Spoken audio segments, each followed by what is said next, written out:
ಆತ್ಮೀಯ ಸ್ನೇಹಿತರೆ, ಈ ದಿನ ಶುಕನಾಸನ ಉಪದೇಶ ಪಠ್ಯದ ಪ್ರಶ್ನೋತ್ತರ ಹಾಗೆ ವ್ಯಾಕರಣ ಭಾಗ ನೋಡೋಣ.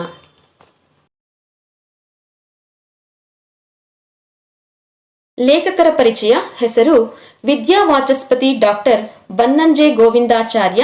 ಸ್ಥಳ ಉಡುಪಿ. ಕಾಲ 3/8/1936. ತಂದೆ ಪಡುಮನ್ನೂರು ನಾರಾಯಣ ಆಚಾರ್ಯ. ಕೃತಿಗಳು ಭಗವಂತನ ನಲ್ನುಡಿ, ಮುಗಿಲ ಮಾತು, ಹೇಳದೆ ಉಳಿದದ್ದು, ನೆನಪಾದಳು ಶಕುಂತಲೆ, ಮತ್ತೆ ರಾಮನ ಕತೆ, ಮಹಾಶ್ವೇತೆ, ಆಮೆಯ ಮಣ್ಣಿನ ಆಟದ ಬಂಡಿ, ಋತುಗಳ ಹೆಣಿಗೆ. ಆಕಾರ ಗ್ರಂಥ ಕಾದಂಬರಿ. ಪ್ರಶಸ್ತಿ ಕರ್ನಾಟಕ ರಾಜ್ಯೋತ್ಸವ ಪ್ರಶಸ್ತಿ, ಕರ್ನಾಟಕ ಸಾಹಿತ್ಯ ಅಕಾಡೆಮಿ ಪ್ರಶಸ್ತಿ, ಕೇಂದ್ರ ಸಾಹಿತ್ಯ ಅಕಾಡೆಮಿ ಪ್ರಶಸ್ತಿ, ಪದ್ಮಶ್ರೀ ಪ್ರಶಸ್ತಿ. ಕೆಳಗಿನ ಪ್ರಶ್ನೆಗಳಿಗೆ ಒಂದು ವಾಕ್ಯದಲ್ಲಿ ಉತ್ತರಿಸಿ. ಹಿತವಚನವು ಮನಸ್ಸಿನ ಕೊಳೆಯನ್ನು ಹೇಗೆ ತೊಳೆಯುತ್ತದೆ? ಹಿತವಚನವು ಮುಸ್ಸಂಜೆಯ ಚಂದ್ರ ಕತ್ತಲನ್ನ ಕಳೆವಂತೆ ಮನಸ್ಸಿನ ಕೊಳೆಯನ್ನು ತೊಳೆಯುತ್ತದೆ. ಯಾರ ಕಿವಿಗೆ ಉಪದೇಶ ನಾಟುವುದಿಲ್ಲ? ರಾಜರ ಮನೆತನದಲ್ಲಿ ಹುಟ್ಟಿದವರ ಕಿವಿಗೆ ಉಪದೇಶ ನಾಟುವುದಿಲ್ಲ. ಯಾರಿಗೆ ಜಗತ್ತು ಕ್ಷುದ್ರವಾಗಿ ಕಾಣುತ್ತದೆ? ದುಡ್ಡಿನ ಪೈತ್ಯ ಅಡರಿದವರಿಗೆ ಜಗತ್ತೆಲ್ಲ ಕ್ಷುದ್ರವಾಗಿ ಕಾಣುತ್ತದೆ. ಲಕ್ಷ್ಮಿ ಯಾವ ಯಾವ ದುರ್ಗುಣಗಳನ್ನು ಹೊತ್ತು ಬಂದಿದ್ದಾಳೆ? ಲಕ್ಷ್ಮಿಯು ಚಂದ್ರಕಲೆಯ ವಕ್ರತೆ, ಉಚ್ಚೈಶ್ರವಸ್ಸಿನ ಚಾಪಲ್ಯ, ಕಾಲಕೂಟದ ಮೋಹಕತ್ವ, ಮದ್ಯದ ಮಾದಕತ್ವ, ಕೌಸ್ತುಭದ ಕಾಠಿಣ್ಯ, ಈ ಎಲ್ಲ ದುರ್ಗುಣಗಳನ್ನು ಹೊತ್ತು ಬಂದಿದ್ದಾಳೆ. ಸಂಪತ್ತಿನ ಗುಣವೇನು? ಸಂಪತ್ತಿನ ಗುಣ ತಾನು ಸೇರಿದಲ್ಲಿ ಮನುಷ್ಯತ್ವವನ್ನೇ ಕೊಲ್ಲುವುದು. ಯಾರ್ಯಾರನ್ನು ಕಂಡರೆ ಸಂಪತ್ತಿಗೆ ಆಗಿ ಬರುವುದಿಲ್ಲ? ಸಂಪತ್ತಿಗೆ ವಿದ್ಯಾವಂತರು, ಗುಣವಂತರು, ವೀರರು, ಸಜ್ಜನರು, ಕುಲೀನರು, ಶೂರರು, ದಾನಶೀಲರು, ವಿನಯಶೀಲರು ಮತ್ತು ಪಂಡಿತರನ್ನು ಕಂಡರೆ ಸಂಪತ್ತಿಗೆ ಆಗಿ ಬರುವುದಿಲ್ಲ. ದರ್ಬೆಯ ಚಿಗುರು ಯಾವ ಗುಣವನ್ನ ಒರೆಸಿಬಿಡುತ್ತದೆ? ದರ್ಬೆಯ ಚಿಗುರು ಕ್ಷಮಾಗುಣವನ್ನು ಒರೆಸಿಬಿಡುತ್ತದೆ. ಬೆಳ್ಗೊಡೆಯ ಅಡಿಯಲ್ಲಿ ಯಾವುದು ಕಾಣುವುದಿಲ್ಲ? ಬೆಳ್ಗೊಡೆಯ ಅಡಿಯಲ್ಲಿ ಪರಲೋಕ ಕಾಣುವುದಿಲ್ಲ. ಕೆಳಗಿನ ಪ್ರಶ್ನೆಗಳಿಗೆ 5-6 ವಾಕ್ಯಗಳಲ್ಲಿ ಉತ್ತರಿಸಿ. ಗುರೂಪದೇಶದ ಗುಣವನ್ನ ಪಟ್ಟಿ ಮಾಡಿ. ಗುರೂಪದೇಶ ಎಂದರೆ ಜನರ ಒಳ ಹೊರಗಣ ಕೊಳೆಗಳನ್ನು ತೊಳೆದು ಬಿಡುವ ನೀರಿಲ್ಲದ ಮೀಹ. ತಲೆ ನೆರೆಯದೆ ಮೈ ಸುಕ್ಕುಗಟ್ಟದೆ ಮೂಡುವ ಮುಪ್ಪು. ಬೊಜ್ಜು ಬೆಳೆಯದೆ ಬರುವ ಗುರುತ್ವ. ಬಂಗಾರವಿಲ್ಲದೆ ಮಾಡಿದ ಬೆಲೆ ಬಾಳುವ ಕಿವಿಯೋಲೆ. ಪಂಜು ಇಲ್ಲದೆ ಬೆಳಗುವ ಬೆಳಕು. ಉದ್ವೇಗ ಭರಿಸದ ಜಾಗರಣೆ. ಸಜ್ಜನರ ಕಿವಿಗದು ಆಭರಣ, ಅದರಿಂದ ಅವರ ಶ್ರೀಮುಖ ಇನ್ನಷ್ಟು ಶ್ರೀಮಂತವಾಗುತ್ತದೆ. ಇವು ಗುರೂಪದೇಶದ ಗುಣಗಳು. ಗುರೂಪದೇಶವು ಯಾರಿಗೆ ಮೆಚ್ಚುಗೆಯಾಗುವುದಿಲ್ಲ? ಗುರೂಪದೇಶವು ಎಷ್ಟು ಪರಿಶುದ್ಧವಾಗಿದ್ದರೂ ಮೂರ್ಖರ ಕಿವಿಗೆ ಹೋಗುವುದಿಲ್ಲ. ಅವರ ಕಿವಿಗೆ ಹಿತವಚನವು ಬಿದ್ದಾಗ ಸಂಕಟ ಪಟ್ಟುಕೊಳ್ಳುತ್ತಾರೆ. ರಾಜರ ಮನೆತನದಲ್ಲಿ ಹುಟ್ಟಿದವರಿಗೆ ಅಹಂಕಾರದಿಂದ ಕಿವಿ ಕಿವುಡಾಗಿ ಬಿಡುತ್ತದೆ. ಎಂಥ ಉಪದೇಶವು ಅವರ ಕಿವಿಗೆ ನಾಟುವುದಿಲ್ಲ. ಯಾರದೋ ದಾಕ್ಷಿಣ್ಯಕ್ಕೆ ಉಪದೇಶವನ್ನ ಆಲಿಸಿದರೂ ಅನಾದರ ಅವರ ಮೊರೆಯಲ್ಲಿ. ಆನೆಯಂತೆ ಅರೆಮುಚ್ಚಿದ ಕಣ್ಣಲ್ಲಿ ತನಗೆ ಉಪದೇಶಿಸಬೇಕಾದ್ದು ಏನೂ ಉಳಿದಿಲ್ಲ ಎನ್ನುವಂಥ ಭಾವ ಉಪದೇಶಿಸ ಬಂದ ಗುರುಗಳಿಗೂ ಇದು ಒಂದು ವ್ಯಾಧಿ. ಇಂಥವರಿಗೆ ಪಾಠ ಹೇಳುವ ದೌರ್ಭಾಗ್ಯ ತಮಗೇಕೆ ಬಂತು ಎಂದು ಅವರು ನೊಂದುಕೊಳ್ಳುತ್ತಾರೆ. ರಾಜರ ಪ್ರಕೃತಿ ಹೇಗಿರುತ್ತದೆ? ರಾಜರ ಮನೆತನದಲ್ಲಿ ಹುಟ್ಟಿದವರಿಗೆ ಅಹಂಕಾರದಿಂದ ಕಿವಿ ಕಿವುಡಾಗಿ ಬಿಟ್ಟಿರುತ್ತದೆ. ಎಂಥ ಉಪದೇಶವೂ ಅವರ ಕಿವಿಗೆ ನಾಟುವುದಿಲ್ಲ. ಯಾರದೋ ದಾಕ್ಷಿಣ್ಯಕ್ಕೆ ಉಪದೇಶವನ್ನ ಆಲಿಸಿದರೂ ಅನಾದರ ಅವರ ಮೊರೆಯಲ್ಲಿ. ಆನೆಯಂತೆ ಅರೆಮುಚ್ಚಿದ ಕಣ್ಣಲ್ಲಿ ತನಗೆ ಉಪದೇಶಿಸಬೇಕಾದ್ದು ಏನೂ ಉಳಿದಿಲ್ಲ ಎನ್ನುವಂಥ ಭಾವ ರಾಜರಿಗೆ ಅಹಂಕಾರದ ದಾಹಜ್ವರ ತಲೆಗೆಡರಿ ಅವರ ಬಗೆಯಲ್ಲಿ ಕತ್ತಲು ತುಂಬಿರುತ್ತದೆ. ಎಲ್ಲ ದುಡ್ಡಿನ ಮಹಿಮೆ. ದುಡ್ಡು ದುರಭಿಮಾನದ ತವರು. ದುಡ್ಡಿನ ಪೈತ್ಯ ಅಡರಿದವರಿಗೆ ಜಗತ್ತೆಲ್ಲ ಕ್ಷುದ್ರವಾಗಿ ಕಾಣುತ್ತದೆ. ರಾಜ್ಯ ಎನ್ನುವುದು ಒಂದು ವಿಷ. ಅದರ ಅಧಿಕಾರದ ಸೋಂಕು ತಾಗಿದವರಿಗೆಲ್ಲ ಬುದ್ಧಿ ಮಂಕಾಗಿ ಬಿಡುತ್ತದೆ. ಇದು ರಾಜರ ಪ್ರಕೃತಿಯಾಗಿದೆ. ಸಂಪತ್ತನ್ನು ಕಾಪಾಡಲು ಎದುರಾಗುವ ಕಷ್ಟಗಳೇನು? ಸಂಪತ್ತನ್ನು ಕಾಪಾಡಲು ಹಲವಾರು ಕಷ್ಟಗಳು ಎದುರಾಗುತ್ತವೆ. ಏಕೆಂದರೆ ಎಷ್ಟೇ ಬಿಗಿಯಾಗಿ ಬಿಗಿದರೂ ನುಸುಳಿಕೊಳ್ಳುವಂತಹ ಜಾಣ್ಮೆ ಅದಕ್ಕೆ ತಿಳಿದಿದೆ. ಮಹಾವೀರರಾದ ಸಾವಿರಾರು ಸೈನಿಕರ ಕತ್ತಿಗಳ ಪಂಜರದ ನಡುವೆ ಕಾಪಿಟ್ಟರೂ ತನ್ನಿಂದ ತಾನೇ ಕಣ್ಮರೆಯಾಗಿ ಬಿಡುತ್ತದೆ. ಮದಜಲವ ಸುರಿದು ಸುತ್ತೆಲ್ಲ ಕತ್ತಲು ಭರಿಸುವ ಮದ್ದಾನೆಗಳ ಕಾವಲಿನಲ್ಲಿ ಕೂಡ ಕಣ್ಣು ತಪ್ಪಿಸಿ ಓಡಿಬಿಡುತ್ತದೆ. ಸಂಪತ್ತು ಯಾರನ್ನು ಆಶ್ರಯಿಸುತ್ತದೆ? ಸಂಪತ್ತಿಗೆ ಸ್ನೇಹದ ಬಂಧನವಿಲ್ಲ, ಕುಲದ ಗುರುತಿಲ್ಲ, ರೂಪದ ಒಲವಿಲ್ಲ, ಒಂದೇ ಮನೆತನದಲ್ಲಿ ಬಹುಕಾಲ ಉಳಿಯುವ ಅಭ್ಯಾಸವಂತೂ ಇಲ್ಲವೇ ಇಲ್ಲ. ಅದು ಸ್ವಭಾವವನ್ನು ಕಾಣದು, ಪಾಂಡಿತ್ಯ ಗಣಿಸದು, ಶಾಸ್ತ್ರವನ್ನು ಆಲಿಸದು, ಧರ್ಮವನ್ನು ನಂಬದು, ಅದಕ್ಕೆ ತ್ಯಾಗದ ಮೇಲೆ ಗೌರವವಿಲ್ಲ, ತನ್ನ ಬಲ್ಲವರು ಎಂದರೆ ಆಧಾರವಿಲ್ಲ, ಒಳ್ಳೆಯ ನಡತೆ ಅದಕ್ಕೆ ಅಪರಿಚಿತ, ಅದರ ಮುಂದೆ ಸತ್ಯಕ್ಕೆ ಸುಳ್ಳಿನಷ್ಟೇ ಬೆಲೆ, ಅದು ಒಳ್ಳೆಯ ಲಕ್ಷಣವಂತನನ್ನೇ ಆಶ್ರಯಿಸುತ್ತದೆ ಎಂಬ ನಿಯಮವಿಲ್ಲ. ದುಡ್ಡಿನ ನಿಜರೂಪವೇನು?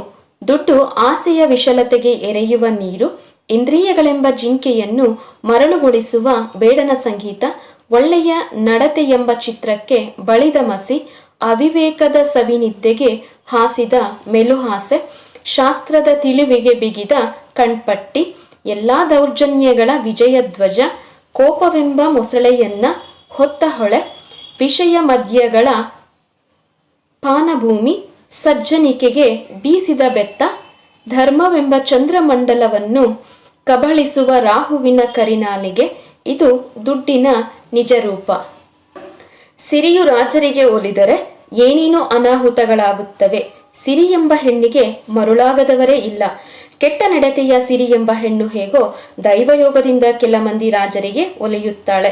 ಅಲ್ಲಿಗೆ ಮುಗಿಯಿತು ಅವರ ಕತೆ. ಏನು ಸಂಭ್ರಮ, ಏನು ಕೋಲಾಹಲ! ಜಗತ್ತಿನ ಎಲ್ಲ ದೌರ್ಜನ್ಯಗಳಿಗೆ ಅವರು ಆಸರೆಯಾಗುತ್ತಾರೆ. ಕೆಳಗಿನ ಪ್ರಶ್ನೆಗಳಿಗೆ 10 ವಾಕ್ಯಗಳಲ್ಲಿ ಉತ್ತರಿಸಿ. ಗುರೂಪದೇಶವನ್ನ ಯಾರ್ಯಾರು ಹೇಗೆ ಸ್ವೀಕರಿಸುತ್ತಾರೆ? ಗುರೂಪದೇಶವು ಎಷ್ಟು ಪರಿಶುದ್ಧವಾಗಿದ್ದರೂ ಮೂರ್ಖರ ಕಿವಿಗೆ ಅದು ಹೊರೆ. ಅಂಥವರು ಕಿವಿಯೊಳಗೆ ಹಿತವಚನ ಹೊಕ್ಕಾಗ ತಿಳಿನೀರು ಹೊಕ್ಕಂತೆ ಸಂಕಟಪಟ್ಟುಕೊಳ್ಳುತ್ತಾರೆ. ಆದರೆ ಸಜ್ಜನರ ಕಿವಿಗೆ ಒಂದು ಆಭರಣ. ಅದರಿಂದ ಅವರ ಲಕ್ಷಣವಾದ ಮುಖ ಇನ್ನಷ್ಟು ಶ್ರೀಮಂತವಾಗುತ್ತದೆ. ಮುಸ್ಸಂಜೆಯ ಚಂದ್ರ ಕತ್ತಲನ್ನ ಕಳೆವಂತೆ ಮನದ ಕೊಳೆಯನ್ನೆಲ್ಲ ತೊಳೆದು ಬಿಡುತ್ತದೆ. ಆಗ ಬಾಳಿನಲ್ಲಿ ಸಂಯಮ, ಪಕ್ವತೆ, ಶಾಂತಿ ಕಾಣಿಸಿಕೊಳ್ಳುತ್ತದೆ. ರಾಜರ ಮನೆತನದಲ್ಲಿ ಹುಟ್ಟಿದರೆ ಸಾಕು, ಅಹಂಕಾರದಿಂದ ಅವರ ಕಿವಿ ಕಿವುಡಾಗಿ ಬಿಡುತ್ತದೆ. ಎಂತಹ ಉಪದೇಶವು ಅವರ ಕಿವಿಗೆ ನಾಟುವುದಿಲ್ಲ. ಯಾರದೋ ದಾಕ್ಷಿಣ್ಯಕ್ಕೆ ಉಪದೇಶವನ್ನ ಆಲಿಸಿದರೂ ಉಪೇಕ್ಷೆ ಅವರ ಮುಖದಲ್ಲಿ ವ್ಯಕ್ತವಾಗುತ್ತದೆ. ಉಪದೇಶಿಸ ಬಂದ ಗುರುಗಳು ಇಂತಹವರಿಗೆ ಉಪದೇಶ ಹೇಳುವ ದೌರ್ಭಾಗ್ಯ ತಮಗೇಕೆ ಬಂತು ಎಂದು ನೊಂದುಕೊಳ್ಳುತ್ತಾರೆ. ಸಂಪತ್ತಿನ ಗುಣಾವಗುಣಗಳನ್ನು ವಿವರಿಸಿ. ಸಂಪತ್ತು ಕೆಲವರನ್ನ ದೊಡ್ಡಸ್ತಿಕೆಯಲ್ಲಿ ಕುಣಿಸಿ ಬಿಡುತ್ತದೆ, ಕೆಲವು ಜೀವಿಗಳನ್ನಂತೂ ಹುಚ್ಚುಗೊಳಿಸಿ ಬಿಡುತ್ತದೆ. ವಿದ್ಯಾವಂತರನ್ನು ಕಂಡರೆ ಅದಕ್ಕೆ ಕಿಚ್ಚು, ಅವರ ಗೋಜಿಗೆ ಅದು ಬರುವುದಿಲ್ಲ. ಗುಣವಂತರನ್ನು ಕಂಡಾಗ ಕೊಳಕನನ್ನ ಕಂಡ ಹಾಗೆಯೇ ದೂರ ಸರಿಯುತ್ತದೆ. ವೀರನನ್ನು ಕಂಡಾಗ ಅಮಂಗಳವನ್ನು ಕಂಡಂತೆ, ಸಜ್ಜನರನ್ನ ಕಂಡರೆ ಅಪಶಕುನವನ್ನು ಕಂಡಂತೆ ನಡೆದುಕೊಳ್ಳುತ್ತದೆ. ಕುಲೀನನನ್ನು ಕಂಡರೆ ಹಾವು ಸುಳಿದಂತೆ ಹಿಂಜರಿಯುತ್ತದೆ. ಶೂರರೆಂದರೆ ಮುಳ್ಳಿನಂತೆ, ದಾನಶೀಲರೆಂದರೆ ಕೆಟ್ಟ ಕನಸಿನಂತೆ. ಅದಕ್ಕೆ ತ್ಯಾಜ್ಯ, ವಿನಯಶೀಲ ಪಂಡಿತರನ್ನ ಕಂಡರೆ ಪಾತಕಿ, ಮರುಳನನ್ನ ಕಂಡಂತೆ ನಡೆದುಕೊಳ್ಳುತ್ತದೆ. ಸಂಪತ್ತಿನ ಗುಣವೇ ಅಂಥದ್ದು. ಅಮೃತ ಸತ್ತವರನ್ನ ಬದುಕಿಸಿದರೆ ಸಂಪತ್ತು ಸೇರಿದಲ್ಲಿ ಮನುಷ್ಯತ್ವವನ್ನೇ ಕೊಲ್ಲುತ್ತದೆ. ಅದಕ್ಕಾಗಿ ಜನ ಹೊಡೆದಾಡಿಕೊಂಡು ಸಾಯುತ್ತಾರೆ. ಆದರೆ ಅದು ಯಾರ ಕಣ್ಣಿಗೂ ಕಾಣಿಸದೆ ಮೋಜು ನೋಡುತ್ತಿರುತ್ತದೆ. ಸಂಪತ್ತಿನ ವಾಸ ಮೂರ್ಖರ ಎದೆಯಲ್ಲಿ ಎಂಬುದು ಎಲ್ಲರಿಗೂ ತಿಳಿದ ಮಾತಾಗಿದೆ. ಸಂಪತ್ತಿನ ಮದವೇರಿದ ಅರಸರ ಸ್ವಭಾವ ಹೇಗಿರುತ್ತದೆ? ಪಟ್ಟಾಭಿಷೇಕ ಕಾಲದಲ್ಲಿ ಅವರ ತಲೆಗೆ ಮಂಗಳ ಜಲವನ್ನು ಬಿಂದಿಗೆಯಿಂದ ಸುರಿಯುತ್ತಾರೆ. ಈ ಸಲಿಲವೇ ರಾಜರ ದಯೆ ದಾಕ್ಷಿಣ್ಯಗಳನ್ನೆಲ್ಲ ತೊಳೆದು ಬಿಡುತ್ತದೆ. ಹೋಮದ ಹೊಗೆಯಿಂದ ಬಗೆಯೆಲ್ಲ ಮಲಿನವಾಗುತ್ತದೆ. ಪುರೋಹಿತರು ಮಂತ್ರಜಲವನ್ನ ಸಿಂಪಡಿಸುವ ದರ್ಬೆಯ ಚಿಗುರು ಅವರ ಕ್ಷಮಾಗುಣವನ್ನ ಒರೆಸಿಬಿಡುತ್ತದೆ. ತಲೆಗೆ ತೊಟ್ಟ ಪೇಟದ ಎಡೆಯಲ್ಲಿ ಮುಪ್ಪಿನ ನೆನಪು ಮರೆಯಾಗುತ್ತದೆ. ಬೆಳ್ಗೊಡೆಯ ಅಡಿಯಲ್ಲಿ ಪರಲೋಕ ಕಾಣಿಸುವುದಿಲ್ಲ. ಸತ್ಯವನ್ನೇ ನುಡಿಯುವ ಬುದ್ಧಿ ಚಾಮರದ ಗಾಳಿಯಲ್ಲಿ ತೇಲಿ ಹೋಗುತ್ತದೆ. ಕಂಚುಕಿಗಳ ಕೈಯ ಬೆತ್ತವನ್ನು ಕಂಡೆ ಸಜ್ಜನಿಕೆ ದೂರ ಸರಿಯುತ್ತದೆ. ಹೊಗಳುಭಟರ ಜಯಕಾರದ ಕೋಲಾಹಲದಲ್ಲಿ ನಲ್ನುಡಿ ಕೇಳುವ ಕಿವಿ ಕಿವುಡಾಗುತ್ತದೆ. ತೊನೆಯುವ ವಿಜಯಧ್ವಜವೇ ಯಶಸ್ಸನ್ನ ನಾಶಗೊಳಿಸುತ್ತದೆ. ಹೀಗೆ ಸಂಪತ್ತಿನ ಮದವೇರಿದ ಅರಸರ ಸ್ವಭಾವವಿರುತ್ತದೆ. ಈ ಮಾತುಗಳ ಸಂದರ್ಭದೊಡನೆ ಸ್ವಾರಸ್ಯವನ್ನ ವಿವರಿಸಿ ಬರೆಯಿರಿ. ಗುರುಪದೇಶ ಎಂದರೆ ತಲೆ ನೆರೆಯದೆ ಬರುವ ಮುಪ್ಪು. ಆಯ್ಕೆ: ಈ ವಾಕ್ಯವನ್ನ ಡಾಕ್ಟರ್ ಬನ್ನಂಜೆ ಗೋವಿಂದಾಚಾರ್ಯ ಅವರು ಬರೆದಿರುವ ಶುಕನಾಸನ ಉಪದೇಶ ಎಂಬ ಗದ್ಯದಿಂದ ಆರಿಸಲಾಗಿದೆ. ಆಕರ ಗ್ರಂಥ ಕಾದಂಬರಿ. ಹೇಳಿಕೆ: ಈ ಮಾತನ್ನ ಲೇಖಕರು ಓದುಗರಿಗೆ ಹೇಳಿದ್ದಾರೆ.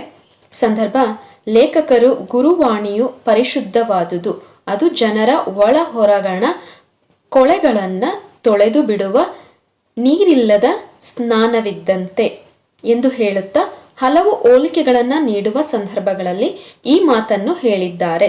ಸ್ವಾರಸ್ಯ: ಗುರುಪದೇಶ ಎಂಬುದು ಅನುಭವಕ್ಕೆ ಸಂಬಂಧಿಸಿದ್ದು, ವಯಸ್ಸಿಗಲ್ಲ ಎಂಬುದು ಇಲ್ಲಿನ ಸ್ವಾರಸ್ಯವಾಗಿದೆ. ದುಡ್ಡು ದುರಭಿಮಾನದ ತವರು. ಆಯ್ಕೆ: ಈ ವಾಕ್ಯವನ್ನ ಡಾಕ್ಟರ್ ಬನ್ನಂಜೆ ಗೋವಿಂದಾಚಾರ್ಯ ಅವರು ಬರೆದಿರುವ ಶುಕನಾಸನ ಉಪದೇಶ ಎಂಬ ಗದ್ಯದಿಂದ ಆರಿಸಲಾಗಿದೆ. ಆಕರ ಗ್ರಂಥ ಕಾದಂಬರಿ. ಹೇಳಿಕೆ: ಈ ಮಾತನ್ನ ಲೇಖಕರು ಓದುಗರಿಗೆ ಹೇಳಿದ್ದಾರೆ. ಸಂದರ್ಭ: ರಾಜರಿಗೆ ಅಹಂಕಾರದ ದಾಹಜ್ವರ ತಲೆಗಡರಿ ಅವರ ಬಗೆಯಲ್ಲಿ ಕತ್ತಲು ತುಂಬಿರುತ್ತದೆ.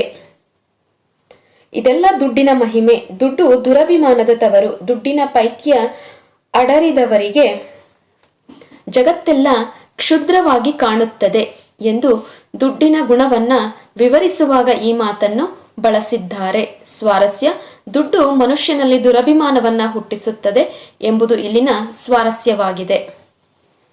ಸಂಪತ್ತು ಸಿಕ್ಕಿತು ಎಂದ ಮಾತ್ರಕ್ಕೆಯೇ ಸುಖ ಉಂಟೆ.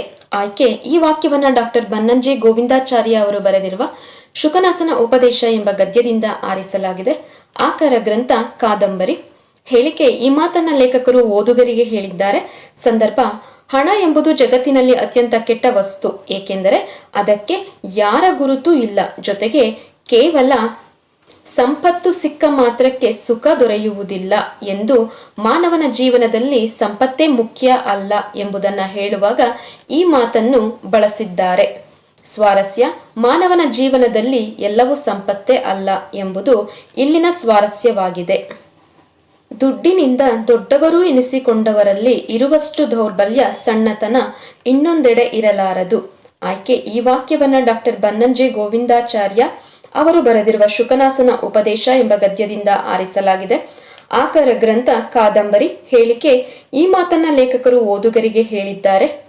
ಸಂದರ್ಭ: ದುಡ್ಡು ಮನುಷ್ಯನ ಮನಸ್ಥಿತಿಯನ್ನು ಕೆಡಿಸುತ್ತದೆ. ಎಂತಹವರನ್ನು ಅದು ತನ್ನ ಕಪಿಮುಷ್ಟಿಯಲ್ಲಿ ಬಂಧಿಸಿ ಕೀಳು ಮಟ್ಟದ ಅಭಿರುಚಿಯನ್ನು ಬೆಳೆಸುತ್ತದೆ. ಸಂಪತ್ತು ಬೆಳೆದಷ್ಟು ದುಡ್ಡಿನ ಹಸಿವು ಹೆಚ್ಚುತ್ತದೆ. ಐಶ್ವರ್ಯ ಬೆಳೆದಂತೆಯೇ ದುರ್ಗುಣಗಳು ಬೆಳೆಯುತ್ತಿರುತ್ತವೆ ಎಂದು ಹೇಳುವಾಗ ಈ ಮೇಲಿನ ಮಾತನ್ನು ಬಳಸಿದ್ದಾರೆ. ಸ್ವಾರಸ್ಯ: ದುಡ್ಡು ಮನುಷ್ಯನ ಮೇಲೆ ಎಂತಹ ಕೆಟ್ಟ ಪ್ರಭಾವವನ್ನು ಬೀರುತ್ತದೆ ಎಂಬುದು ಇಲ್ಲಿನ ಸ್ವಾರಸ್ಯವಾಗಿದೆ. ಈ ಕೆಳಗಿನ ಪದಗಳ ವಚನ ಬದಲಾಯಿಸಿ ಬರೆಯಿರಿ. ಮಾದರಿ: ಕುಲೀನ, ಕುಲೀನರು. ಕಿವಿಯೋಲೆ, ಕಿವಿಯೋಲೆಗಳು. ಕತ್ತಿಗಳು, ಕತ್ತಿ. ಹಾವು, ಹಾವುಗಳು. ಬಿಂದಿಗೆಗಳು, ಬಿಂದಿಗೆ. ಹೊಗಳುಭಟ, ಹೊಗಳುಭಟರು. ಈ ಪದಗಳನ್ನು ಸ್ವಂತ ವಾಕ್ಯದಲ್ಲಿ ಬಳಸಿರಿ. ಕೋಲಾಹಲ.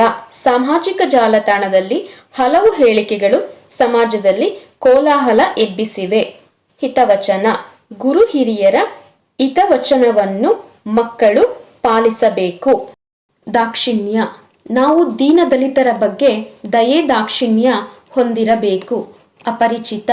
ನಾವು ಅಪರಿಚಿತರೊಂದಿಗೆ ವ್ಯವಹರಿಸುವಾಗ ಎಚ್ಚರಿಕೆಯಿಂದ ಇರಬೇಕು. ದೊಡ್ಡಸ್ತಿಕೆ. ದುಡ್ಡು ಕೆಲವರನ್ನು ದೊಡ್ಡಸ್ತಿಕೆಯಲ್ಲಿ ಕುಣಿಸಿಬಿಡುತ್ತದೆ. ಈ ಕೆಳಗಿನ ಪದಗಳನ್ನು ಬಿಡಿಸಿ ಸಂಧಿ ಹೆಸರಿಸಿರಿ. ತಲೆಗಡರಿ, ತಲೆಗೆ ಪ್ಲಸ್ ಅಡರಿ, ತಲೆಗಡರಿ ಲೋಪಸಂಧಿ. ಗುರೂಪದೇಶ, ಗುರು ಪ್ಲಸ್ ಉಪದೇಶ, ಗುರೂಪದೇಶ ಸವರ್ಣ ದೀರ್ಘ ಸಂಧಿ. ಹಾಲುಗಡಲು, ಹಾಲು ಪ್ಲಸ್ ಕಡಲು, ಹಾಲುಗಡಲು ಆದೇಶ ಸಂಧಿ. ಪಟ್ಟಾಭಿಷೇಕ, ಪಟ್ಟ ಪ್ಲಸ್ ಅಭಿಷೇಕ, ಪಟ್ಟಾಭಿಷೇಕ ಸವರ್ಣ ದೀರ್ಘ ಸಂಧಿ.